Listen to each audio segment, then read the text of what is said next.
Walking after 65 won't save you from a fall. I know everyone says it will, but I'm a surgeon who repairs the damage, and I'm telling you the truth.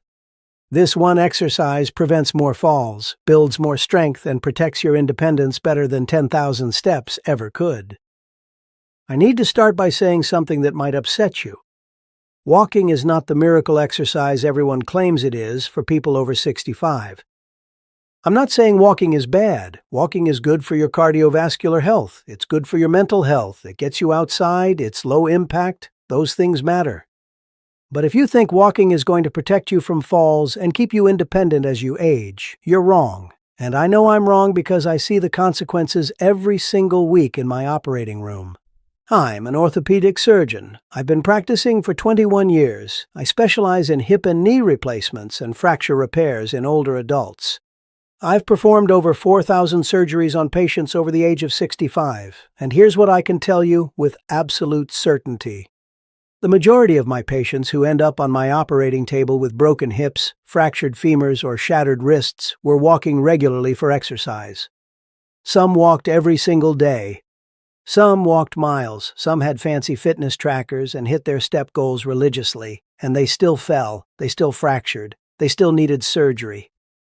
So, every time someone tells me they walk for exercise and they think that's enough, I cringe, because I know what walking does and what it doesn't do. And more importantly, I know what actually prevents falls and fractures. There is one specific exercise that is so effective at preventing falls and maintaining independence that I prescribe it to every single patient over 65. This exercise has been studied extensively. The research is overwhelming, and it works better than walking in almost every measurable way when it comes to fall prevention and functional strength. That exercise is the squat, specifically the chair squat or sit-to-stand exercise. And before you roll your eyes or click away thinking this is too hard or not for you, stay with me, because I'm going to explain exactly why this one movement is more important than any amount of walking, and I'm going to show you how to do it safely no matter what your current fitness level is. Let me start by explaining why walking fails to protect you from falls. When you walk, you're moving forward in a predictable, rhythmic pattern on relatively flat ground. Both of your feet are always in contact with the ground or very close to it. Your center of gravity stays relatively stable. Your muscles work, but they work in a very specific and limited way. Walking primarily uses your hip flexors to lift your leg forward, your quadriceps to extend your knee, and your calf muscles to push off. That's it. Those movements are important, but they represent a tiny fraction of what your body needs to be able to do to stay independent and safe.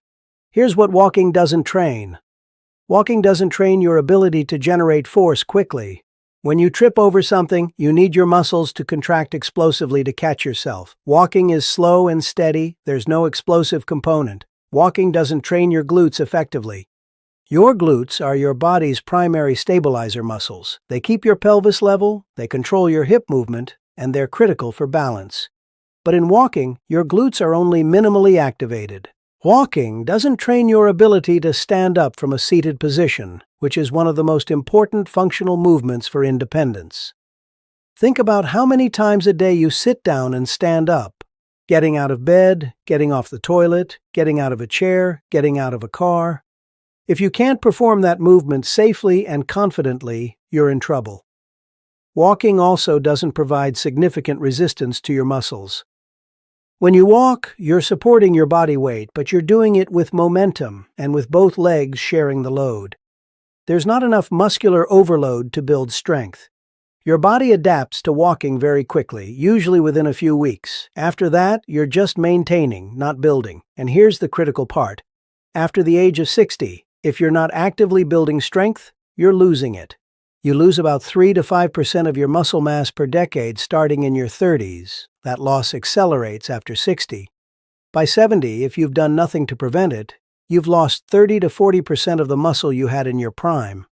Walking does not slow this process significantly. It doesn't provide enough stimulus. Now let me tell you what the squat does that walking doesn't. The squat is a compound movement that works your quadriceps, your hamstrings, your glutes, your core, and your lower back all at the same time. It requires balance, coordination, and full body tension. It trains your muscles through a complete range of motion, from fully bent knees and hips to fully extended. This range of motion is critical for functional activities. When you do a proper squat, you're training the exact movement pattern you need for sitting and standing, which, as I said, you do dozens of times every day.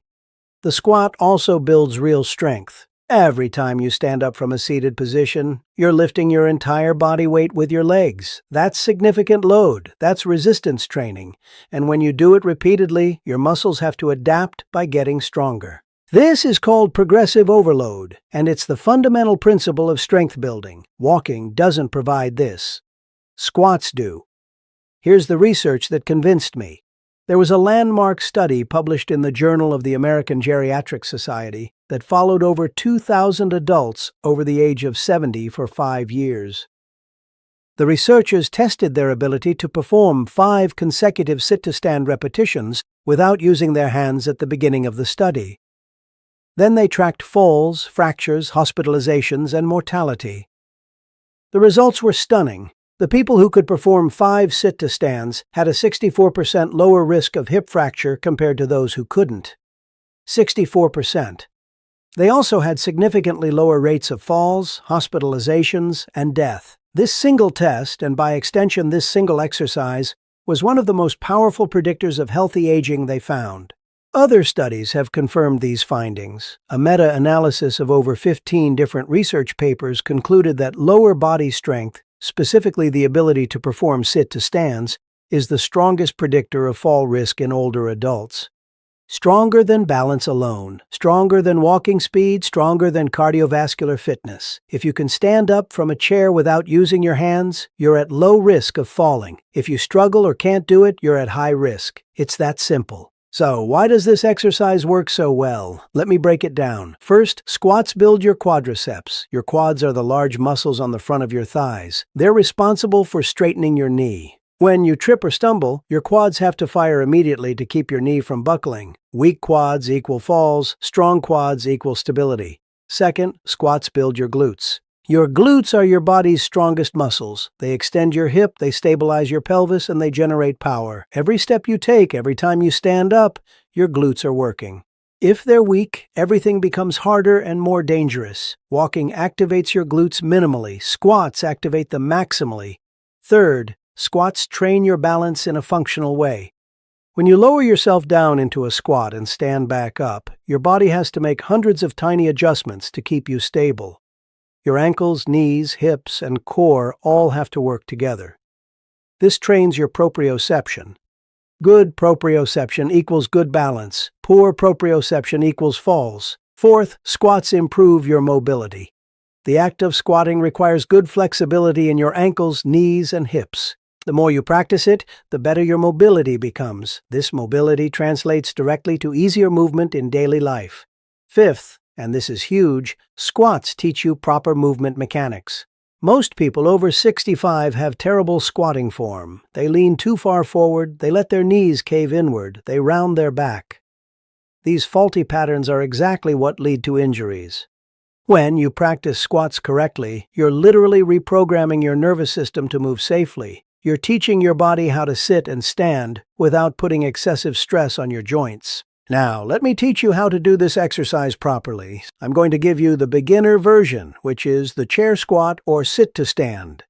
This is safe for almost everyone and can be modified for any fitness level. Here's the setup. Find a sturdy chair without wheels. A dining room chair or kitchen chair is perfect. The seat should be at a height where when you sit down, your knees are bent at about 90 degrees. Sit down in the chair. Scoot your hips all the way back so your back is supported. Place your feet flat on the floor about hip-width apart. Your toes can point straight ahead or slightly outward, whatever feels natural.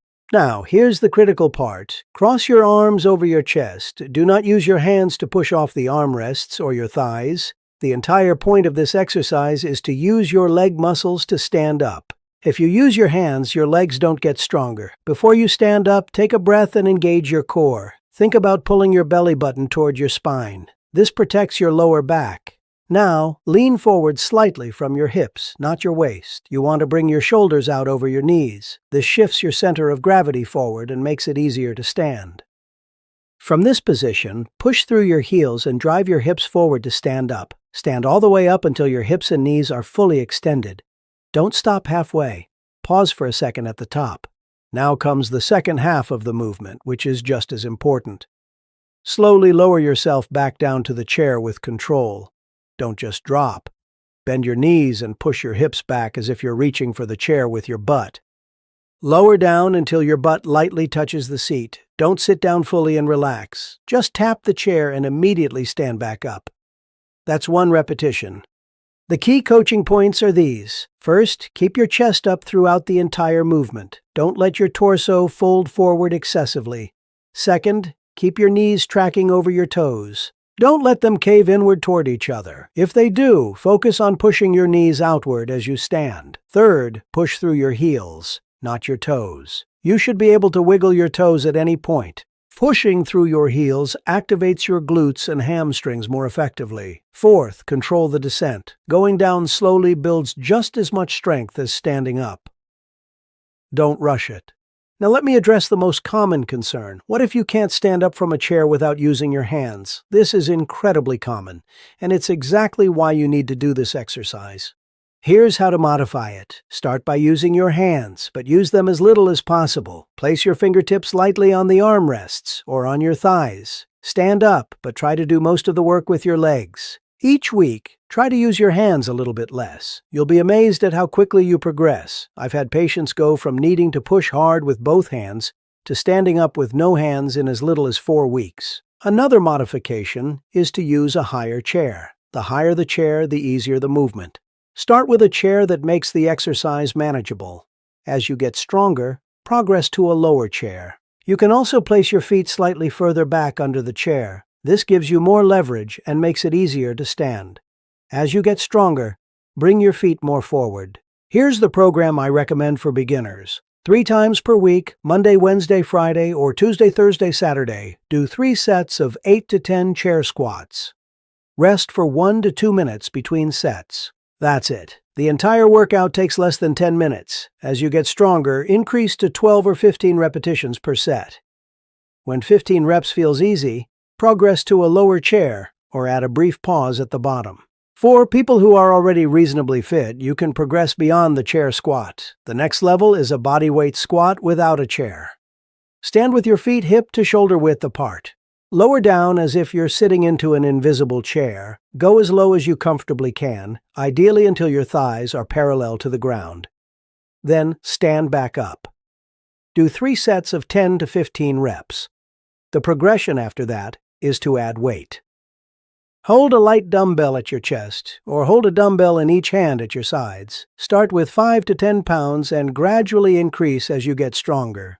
Now let me tell you a story that illustrates why this matters so much. I had a patient, 71 years old, who came to me after falling in her kitchen and fracturing her wrist. During her evaluation, I asked her about her exercise habits. She told me proudly that she walked 3 miles every single day and had been doing so for 10 years. She was convinced she was doing everything right. I asked her to perform a simple test. Stand up from this chair without using your hands. She couldn't do it, not even close. She had to use both hands to push herself up, and even then, it was a struggle. I explained to her that despite her excellent walking routine, her leg strength was severely deficient. She had great endurance but no power.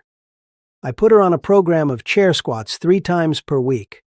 Just 3 sets of 8 reps. 8 weeks later, she came back for a follow-up. She stood up from the chair without using your hands. Easily, she told me she felt like a different person. Getting out of her car was easier. Going to the bathroom at night was easier. She felt more stable on her feet. She was no longer afraid of falling. And she was still walking her 3 miles a day, but now she was doing it with strong legs underneath her. Here's another critical point. Squats don't just prevent falls by making you stronger, they also improve your confidence. Fear of falling is a huge problem for older adults. It's a self-fulfilling prophecy. You're afraid of falling, so you move less. You move less, so you get weaker. You get weaker, so you're more likely to fall. This creates a vicious cycle that leads to progressive loss of independence. When you get stronger through squats, your confidence increases. You're no longer afraid to move. You're no longer afraid to go outside. You're no longer afraid to live your life. This psychological benefit is just as important as the physical benefit. Squats also have benefits beyond fall prevention. They improve your bone density. When you load your bones with resistance, they respond by becoming denser and stronger. This is critical for preventing osteoporosis and reducing fracture risk. Walking provides some bone-loading stimulus, but it's minimal compared to squats. Studies have shown that postmenopausal women who do resistance training, including squats, can increase their bone density by 1 to 3% per year. That might not sound like much, but over 5 to 10 years, it's the difference between bones that fracture easily and bones that don't. Squats also improve your metabolism. Muscle is metabolically active tissue. It burns calories even when you're resting. As you age and lose muscle, your metabolism slows down. This is why many people gain weight as they get older, even though they're eating the same amount. By building muscle through squats, you increase your resting metabolic rate. This makes weight management easier and improves your overall metabolic health, including blood sugar control. Squats also reduce joint pain, particularly knee pain. This might seem counterintuitive. People often avoid squats because they think it will hurt their knees. But the opposite is true. Weak leg muscles mean your knee joint has to absorb more stress during daily activities. When you strengthen the muscles around your knee, particularly your quadriceps, you take stress off the joint itself. I've had countless patients with chronic knee pain who were told they needed knee replacement surgery. I had them do squats and other leg strengthening exercises for 3 months. Many of them saw their pain decrease by 50% or more. Some no longer needed surgery at all. Now, let me address some common objections and concerns. First, people say squats are bad for your knees. This is a myth. Squats done with proper form are not bad for your knees. In fact, they're one of the best things you can do for knee health. The key is proper form. If you let your knees cave inward, if you bounce at the bottom, if you use excessive weight, then yes, you can hurt your knees. But a controlled squat with good form is perfectly safe and beneficial. Second, people say they're too old to do squats. This is also a myth. I have patients in their 80s and 90s doing chair squats. Age is not a barrier, weakness is a barrier, and squats are the solution to weakness, not the problem. You're never too old to get stronger. Third, people say they have arthritis and can't do squats. I hear this all the time. Yes, you can. In fact, you should. Arthritis means you have wear and tear in your joints. The best treatment for arthritis is strengthening the muscles around the joint to provide support and stability. Squats do exactly that. Start with a high chair, use your hands for assistance if needed, and do a small range of motion. As your muscles get stronger, your arthritis pain will often decrease. Fourth, people say they don't have time. A squat workout takes less than 10 minutes. You can do it while watching TV. You can do it during commercial breaks. You don't need to go to a gym. You don't need special equipment. You just need a chair and 10 minutes. If you don't have 10 minutes 3 times a week to invest in your health and independence, you need to reevaluate your priorities. Fifth, people say walking is more enjoyable. I get it. Walking is pleasant, it's social, it gets you outside. You can listen to music or podcasts. Squats are less glamorous. But here's my response. Do both. Walk for enjoyment and cardiovascular health. Do squats for strength and fall prevention. They complement each other. Ideally, you walk 4 to 5 days a week and do squats 3 days a week. That's a complete program. Let me also talk about progression, because this is critical for long-term success. Your body adapts to stress. Once you've been doing chair squats for a few months and they feel easy, you need to make them harder. Otherwise, you'll plateau and stop making progress. Here are several ways to progress. Option 1. Increase your repetitions. If you're doing 3 sets of 10, go to 3 sets of 12, then 15, then 20. Option 2. Slow down the movement. Take 3 full seconds to lower down and 3 full seconds to stand up. This increases time under tension, which builds more strength. Option 3. Pause at the bottom. Lower down to the chair, pause for 2 seconds without sitting, then stand back up. This eliminates momentum and makes your muscles work harder. Option 4. Use a lower chair. The lower you go, the harder the exercise. Option 5. Hold a weight. Start with a light dumbbell or even a heavy book held at your chest. 5 to 10 pounds is enough to make a noticeable difference. For advanced exercisers, you can progress to single leg squats. These are sometimes called pistol squats.